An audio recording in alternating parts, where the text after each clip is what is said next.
Hello everyone, welcome to my channel. आज की इस वीडियो में मैं आपको लेयर्ड मिडी ड्रेस की कटिंग और स्टिचिंग बताऊंगी।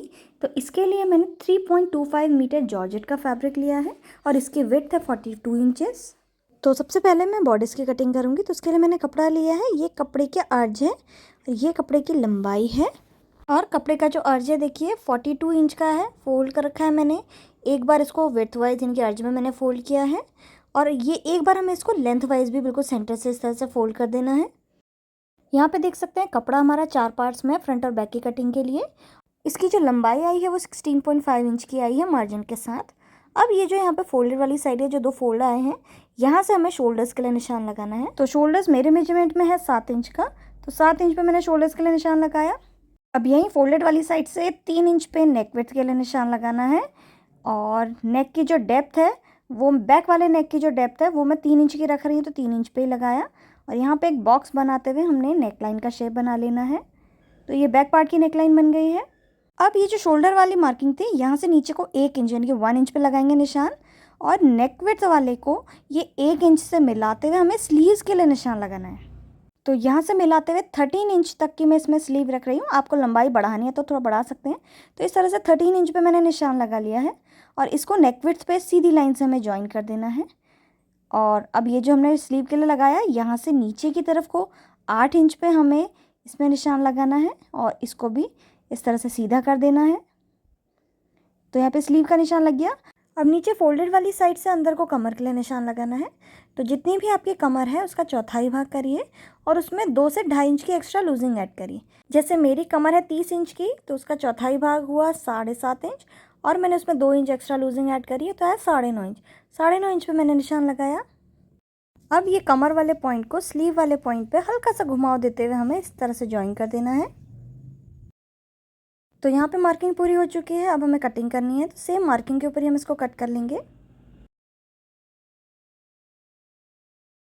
अभी यहाँ स्लीव वाले हिस्से पे मैं 1 इंच का सिलाई मार्जिन लेते हुए इसको कट कर रही हूँ। बाकी का सब सेम मार्किंग के ऊपर ही हमें कट करना है। तो कटिंग यहाँ पे हो गई है। अभी देखिए 2 पार्ट्स हैं, एक ऊपर वाले पार्ट को हमें हटा देना है, ये बैक वाला पार्ट बनेगा। अब हमें फ्रंट वाला पार्ट बनाना है, तो ये फ्रंट की नेकलाइन हम कट करेंगे। तो हल्का सा वी शेप देते हुए मैं यहाँ पे फ्रंट पार्ट की नेकलाइन को कट कर रही हूँ। तो ये फ्रंट पार्ट की नेकलाइन कट हो गई है और ओपन होने के बाद ये यहाँ पे कुछ इस तरह से दिखेगा। तो हमारा बॉर्डर्स वाले की कटिंग हो गई है। अब इसका जो नीचे का घेर है उसकी हम कटिंग करेंगे, यानी कि हमारी ड्रेस में जो नीचे 2 घेर आएंगे ना, यानी कि फ्रिल्स आएंगी, उस वाले पार्ट की हमें कटिंग करनी है। तो वो कैसे करनी है देखिए। उसके लिए मैंने यहाँ पे बचा हुआ कपड़ा लिया है और सिंपल इसको 2 पार्ट्स में फोल्ड करके रखा है। यहाँ से फोल्डेड वाली साइड है, यानी कि अर्ज में विड्थ वाइज मैंने इसको यहाँ पे फोल्ड कर दिया है। अब इसकी लंबाई के लिए हमें निशान लगाना है, तो लेंथ वाइज हम निशान लगाएंगे। तो जितनी भी आपको लंबाई चाहिए उससे 1.5 इंच बढ़ा के लीजिए। जैसे मुझे 13 इंच की लंबाई चाहिए, तो उसमें 1.5 इंच एक्स्ट्रा ऐड करके यानी कि 14.5 इंच पर मैं निशान लगा रही हूँ। अब इस लाइन को हमें सीधा कर देना है। यहाँ पर सीधी लाइन मैंने ज्वाइन कर दी। अब सेम मार्किंग के ऊपर कटिंग कर लेनी है। तो कटिंग भी मैंने कर ली है। अब मैं इसको ओपन करके आपको दिखाती हूँ कि ये कैसा हमारा दिखेगा। तो देखिए ये कुछ इस तरह से हमारा दिखेगा। अब इसी तरह के हमें 5 पार्ट्स और कट करने हैं 14 इंच लंबे, यानी कि टोटल जो हमारे बनेंगे वो 6 पार्ट्स हमारे होने चाहिए 14 इंच के। देखिए सभी पार्ट्स की मैंने यहाँ पे कटिंग कर ली है। तो ऊपर वाली जो हमारी फ्रिल्स है, बीच में जो लेयर बनेगी, उसके लिए हमारे 2 पार्ट्स होने चाहिए फ्रंट और बैक के। एक ये हमारा फ्रंट के लिए हो जाएगा और एक ये बैक के लिए हो जाएगा। और जो नीचे सबसे नीचे वाली जो फ्रिल की लेयर बनेगी, उसके लिए हमारे पास 4 पार्ट्स होने चाहिए, 1 2 3 और 1 के 4। इस तरह के 4 पार्ट्स हमारे होने चाहिए, जिसमें से कि 2 हमारे फ्रंट में लगेंगे और जो नीचे के 2 बचे हुए हैं वो हमारे बैक वाले हिस्से में लगेंगे ड्रेस के। अब मैं स्टिचिंग बताती हूँ। तो हमारी ड्रेस का जो सबसे नीचे वाला हिस्सा है ना, नीचे वाली जो फ्रिल है ये वाली, इसकी मैं पहले स्टिचिंग करूँगी और पहले फ्रंट वाला पार्ट में स्टिच कर रही हूँ। तो नीचे वाला हिस्सा हमने 4 लिए थे, 4 पार्ट्स कट किए थे ना 14 इंच के नीचे के लिए। तो उसमें से 2 पार्ट्स हमें उठाने हैं और 2 पार्ट्स को मैंने यहाँ पे फैला के एक दूसरे के ऊपर रख दिया है और इसकी एक तरफ पे हमें सिलाई लगा देनी है। तो एक तरफ पे मैंने यहाँ पर सिलाई लगा दी है देखिए, और यहाँ पर हमारी ये लंबी सी एक पट्टी बन के रेडी है। अब इस पूरे में हमें इसमें गैदर्स डालने हैं। तो गैदर्स डालने के लिए एक कोने पे आप ऊपर वाली कोई भी साइड ले लीजिए। ऊपर वाली साइड में ले रही हूँ और इसमें पूरे में हमें गैदर्स डाल देने हैं। और गैदर्स डालने के बाद इसको कितना बनाना है वो मैं बताती हूँ। तो हम देखिए एक पार्ट ले रहे हैं यहाँ पे, ये जो हमारा मिडिल पोर्शन बनेगा ना, उसका एक पार्ट हम लेंगे फ्रंट वाला और इसकी लंबाई के जितना ही हमारा नीचे वाले के गैदर्स आने चाहिए। तो इसमें मैं गैदर्स डाल दूँगी नीचे वाले पे। तो देखिए इस तरह से पूरे हिस्से में हमें इसमें गैदर्स डाल देने हैं। तो देखिए यहाँ पे मैंने इसमें गैदर्स डाल के इसको ऊपर वाले के जितना बना लिया है।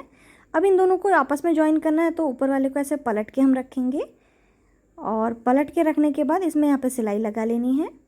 तो देखिए मैंने यहाँ पे सिलाई लगा के इसको दोनों पार्ट्स को जॉइन कर दिया है। अब नीचे वाला हिस्सा जॉइन हो गया। अब इसके ऊपर वाले हिस्से पे भी हमें यहाँ पे गैदर्स डाल देने हैं और इसमें गैदर्स डालने के बाद इसको हमें कितना बड़ा बनाना है। देखिए ये हमारा बॉडीज़ वाला हिस्सा है ना, इसको बॉडीज़ के जितना बनाना है। तो इस तरह से हम गैदर्स डाल के ऊपर वाले फ्रंट के हिस्से के बराबर इसको बना लेंगे। तो इसमें भी मैं पूरे में गैदर्स यहाँ पे डाल लूँगी। तो देखिए मैंने इसमें पूरे में गैदर्स डाल दिए हैं। अब इन दोनों को आपस में जॉइन करना है, तो ऊपर वाले को नीचे के ऊपर पलट के हम इस तरह से रखेंगे और इसकी कमर में सिलाई लगा लेंगे। तो इसके कमर वाले हिस्से पे भी मैंने सिलाई लगा दी है और ये बॉडीज़ को मैंने बॉटम वाले से जॉइन कर दिया है और ओपन होने के बाद ये कुछ इस तरह से दिखेगा। अब हमें इसकी जो नेकलाइन है वो बनानी है। तो नेकलाइन बनाने के लिए देखिए मैंने यहाँ पे उरे पट्टी ली है और उरे पट्टी को इस तरह से कपड़े की सीधी तरफ लगाते हुए डबल फोल्ड करके मैं इसकी नेकलाइन बना लूँगी। तो देखिए मैंने इसकी नेकलाइन यहाँ पे बना ली है। अब इसको साइडवेज में रख के आपको बता देती हूँ कि इसका लुक कैसा आ रहा है। देखिए तो इस तरह से कुछ इसका लुक आएगा। अब सेम इसी तरह से बैक वाला पार्ट भी बना लेना है। तो देखिए मैंने बैक वाला पार्ट भी बना लिया है और इसकी नेकलाइन भी बना ली है।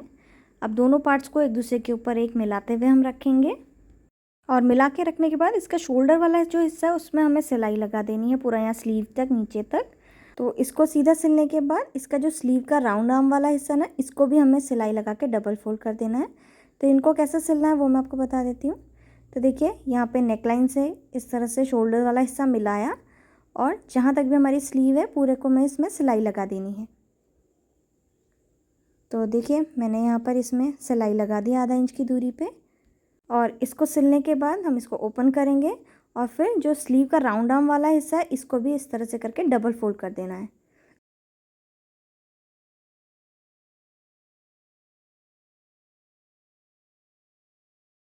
तो यहाँ पर देख सकते हैं दोनों शोल्डर्स पे मैंने सिलाई लगा दी है और ये जो स्लीव का राउंड आर्म वाला हिस्सा है ना, इसमें भी मैंने यहाँ पे गोलाई में सिलाई लगा दी है।